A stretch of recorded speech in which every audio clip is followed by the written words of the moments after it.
Então, eles qualificam e mentem sobre ele a respeito de um delito. E fazem uma denúncia criminal, uma denúncia enorme, onde não se encontram provas. Mas para condená-los, basta mostrar o tamanho da denúncia. Onde está o delito? Aqui, sim. Parece que sim. Assim foi condenado Lula. Mas há um fenômeno, e isso não é restrito ao Papa Francisco, de que quando uma personalidade morre, ela automaticamente vira um santo. E eu digo aqui de forma figurada. No caso do Papa, talvez haja uma certa literalidade no que eu estou dizendo, mas eu quero dizer no sentido figurado. Agora, quando a gente está tratando do Papa, a gente tem que analisar o legado que ele deixa para trás, mesmo sem ser católico. O legado para você como católico é diferente do legado para as pessoas comuns. É inegável a influência que o Papa tem, positiva ou negativa, que ele pode ter no mundo. Vocês podem ver, por exemplo, a influência que o Papa João Paulo II teve no mundo, né? O Papa que foi um dos responsáveis pela derrota do regime soviético, pela derrota, talvez o grande responsável pela derrota moral do regime soviético. Ou mesmo o Papa Bento XVI, né, com toda a ortodoxia e a genialidade como teólogo do Papa Bento XVI, que deixou de ser Papa em condições que, para mim, até hoje não são muito claras, né? Ficou como Papa emérito para a entrada do Papa Francisco. Assim, eu não sou adepto de todas as teorias da conspiração, mas essa, sem dúvida, é, no mínimo, interessante. Então surge esse Papa Francisco, e eu não posso dizer que, da mesma forma que Papa João Paulo II deixou muita saudade, que Papa Bento XVI deixou alguma saudade, não dá para dizer que o Papa Francisco vá, de fato, deixar saudade. E eu acho que é justo que nós façamos um pequeno recap, né, uma pequena recapitulação sobre o que deixou este Papa Francisco para o mundo. E vejam, não é o primeiro Papa ruim, né? É muito longe disso.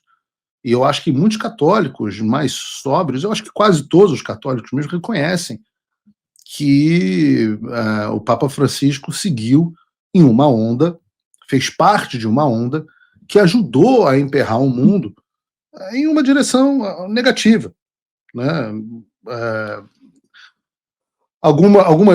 Alguns posicionamentos desse Papa, por exemplo, vejam, apenas para nós relembrarmos, em 2015, o Papa Francisco publicou uma encíclica, o Laudato Si, em que ele afirmou que o aquecimento global era um fenômeno real, na época ainda era aquecimento global, causado em grande parte pela ação humana, e que a crise ecológica era um dos principais desafios da humanidade.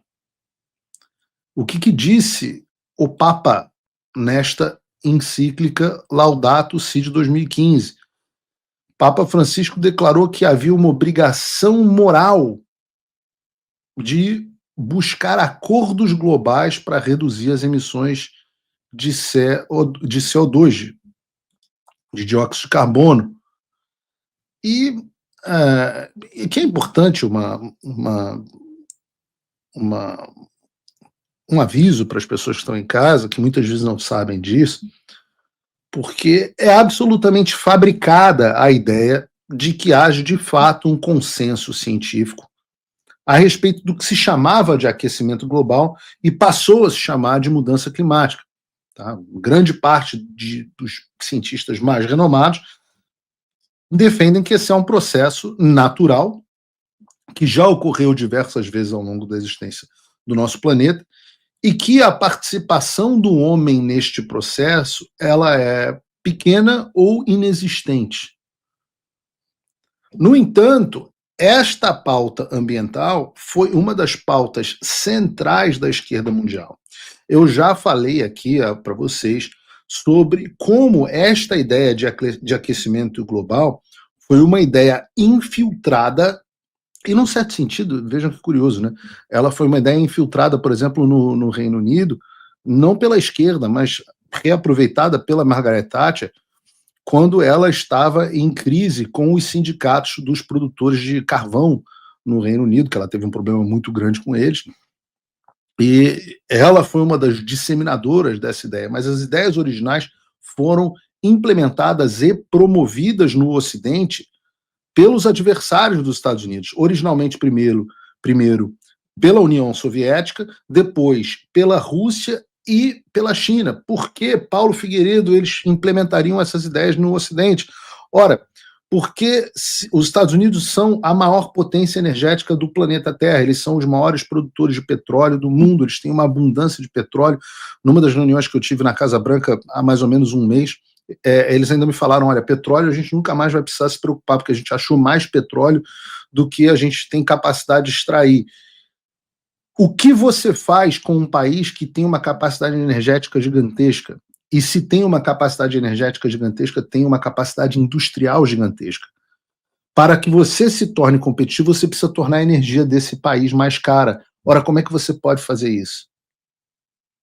Implementando ideias que gerem culpa, que por sua vez façam que a sociedade produza regulações para a extração desta forma de energia.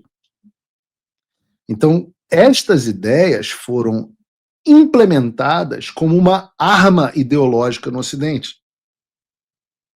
Mais do que isso, elas foram promovidas por figuras como o Al Gore e seus filmes, aqueles que são meus alunos do Fim da América sabem com profundidade a respeito desse assunto. Essas ideias foram promovidas com um tom apocalíptico ao ponto de que presidentes como Joe Biden chegaram a afirmar que era a maior ameaça.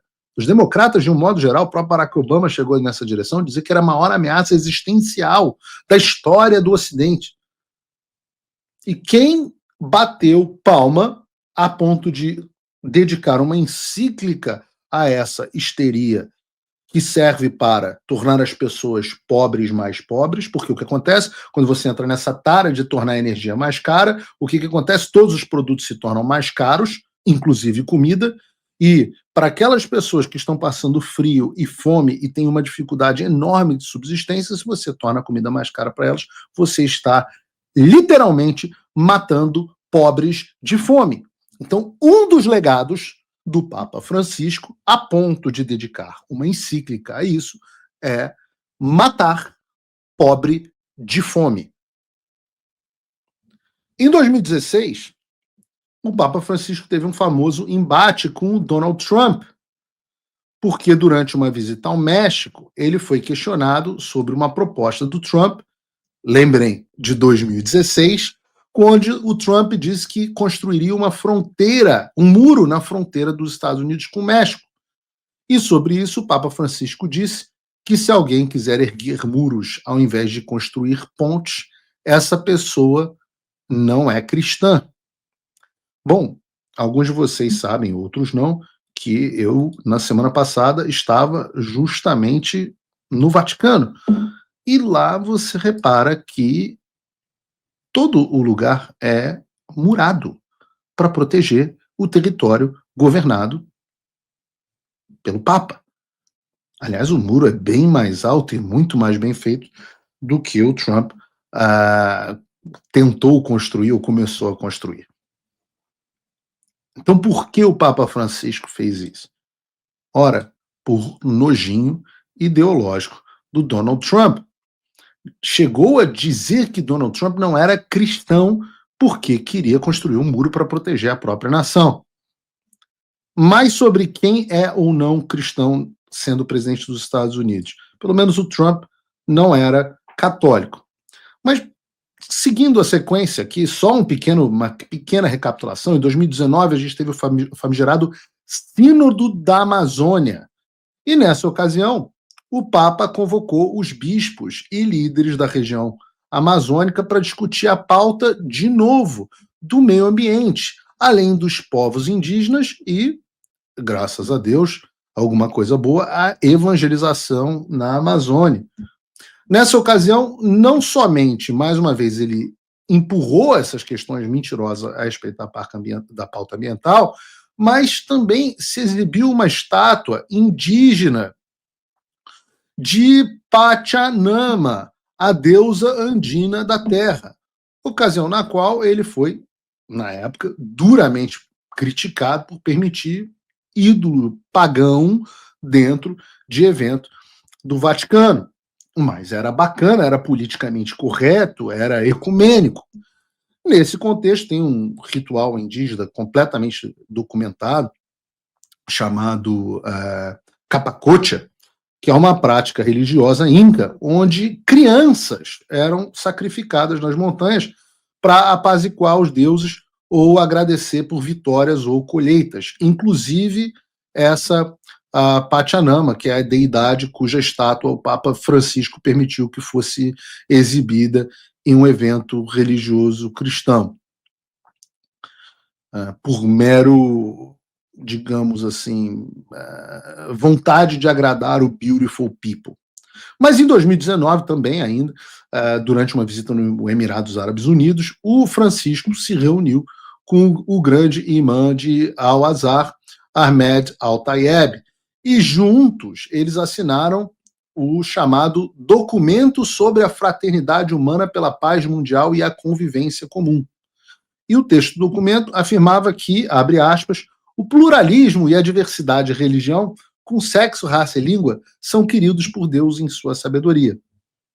Então, o islamismo é bom, o budismo é bom, o espiritismo é bom, né? Quanto mais diversidade, melhor. É isso que a Igreja Católica prega, né? Não. Diversidade como o fim último do homem não é o que a Igreja Católica prega, é o que uma outra ideologia prega. O que a Igreja Católica prega, eu não sei, posso estar desatualizado, não tenho visto todos os últimos dogmas, mas a última vez que eu vi é que o caminho, a verdade e a vida é Jesus. Mas eu acho que quando você está lá passeando nos Emirados Árabes Unidos, um país onde cristãos são ativamente perseguidos, que é ilegal onde um muçulmano se converta ao cristianismo, talvez valha a pena você dizer que diversidade é uma coisa boa. Em outubro de 2020, eu não posso passar o dia aqui falando do Papa, mas o documentário Francesco trouxe uma entrevista do Papa Francisco em que ele declarou, em tese diz o documentário, que pessoas em união homossexual merecem proteção legal em termos civis, o que para mim tudo bem, mas contraria os ensinamentos anteriores do Vaticano, que condenavam a aprovação legal das uniões homossexuais. Na verdade, a gente poderia passar o dia aqui falando sobre os sinais trocados que o Papa deu a respeito dessa questão da homossexualidade, né? Então é permitido abençoar casais homossexuais. A gente trouxe aqui, inclusive, católicos no programa para tratar esse assunto com mais profundidade, e, como sempre, as ideias eram que o Papa era mal interpretado. Sempre o Papa era mal interpretado, eram sempre sinais de que o Papa era mal interpretado. Acho que nunca houve um Papa tão mal interpretado que fazia questões de dar sinais que eram de mal interpretados. E essas são apenas algumas questões, né? Eu acho que é difícil a gente esconder a ideologia desse Papa e a posição dele até política em relação ao Brasil e à América do Sul. Né? O Francisco foi, por exemplo, o homem que disse que o Lula havia sido condenado sem provas e que Dilma Rousseff tinha as mãos limpas. Aliás, eu vou citar as frases para que ele não seja mal interpretado. Diz o falecido Papa: o caminho é aberto com os meios de comunicação. Deve-se impedir que este chegue a tal posto. Então o desqualificam e mentem sobre ele a respeito de um delito. E fazem uma denúncia criminal, uma denúncia enorme, onde não se encontram provas. mas para condená-los basta mostrar o tamanho da denúncia. Onde está o delito? Aqui, sim, parece que sim, assim foi condenado Lula. Não chegou ao Papa o memorando, né, os milhões e bilhões que foram devolvidos, todas as confirmações de pessoas que participaram dos processos, as confissões e etc, etc. Nada disso vale de nada. E o que aconteceu com Dilma? Uma mulher de mãos limpas, uma mulher excelente. Eu não preciso nem falar da icônica foto dele, por exemplo, não é só Lula e Dilma, mas com Evo Morales, da Bolívia, que não é uma foto comum, mas é simplesmente ele segurando uma foice e um martelo, os dois símbolos do comunismo. Então, meu ponto nessa história é: só porque ele era papa, para os católicos, o vigário de Cristo, a gente tem que fechar os olhos e não reconhecer o legado horrível que Papa Francisco teve à frente da Igreja Católica Romana? Vocês me desculpem, eu rogo a Deus que Papa Francisco esteja lá com ele, que tenha encontrado o seu caminho, como todos os homens. Mas eu não vou deixar, desculpem, não me deixa saudade nenhuma. Nenhuma saudade do Papa Francisco. O mesmo Papa Francisco que criticava dizer que Donald Trump não era cristão por causa do muro, onde estava quando o católico abortista Joe Biden movia mundos e fundos e usava meu dinheiro como pagador de imposto para financiar o assassinato de crianças através do aborto? Nós tínhamos duas figuras chaves na política americana, as duas abortistas e católicas. Nancy Pelosi, a presidente da Câmara dos Estados Unidos, e Joe Biden. Nancy Pelosi defendeu a legislação para legalizar o aborto em 50 estados americanos. Qual foi a postura, qual foi a palavra de condenação do Papa Francisco? Nenhuma. Zero. Nenhuma palavra de condenação. Donald Trump, porque quer construir um muro para proteger o seu país, assim como o país do Papa é protegido, não é cristão. Deixa eu contar para vocês. Para entrar no Vaticano, onde irão Lula e os ministros do STF, onde o pessoal vai lá fazer uma excursão e conspirar contra o Brasil, deixa eu dizer para vocês, é impossível entrar no Vaticano você já está dentro da Itália e você quer entrar dentro do país do Papa. Sabe o que você tem que fazer? Abrir sua bolsa, passar pelo raio-x, um puta controle de fronteira. E Donald Trump não era cristão, porque queria construir um muro. Mas Joe Biden, Nancy Pelosi, esses dois católicos, portanto, debaixo, digamos, da jurisdição do Papa, foram excomungados, porque não é cristão, né, é uma espécie de excomunhão.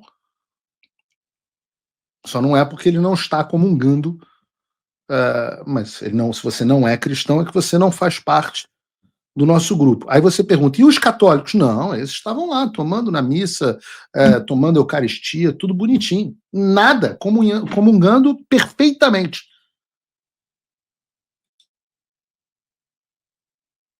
Eu repito, é normal que quando as pessoas morrem, muitos percam, por algum fenômeno que eu não consigo compreender, a capacidade de fazer um balanço real sobre as pessoas.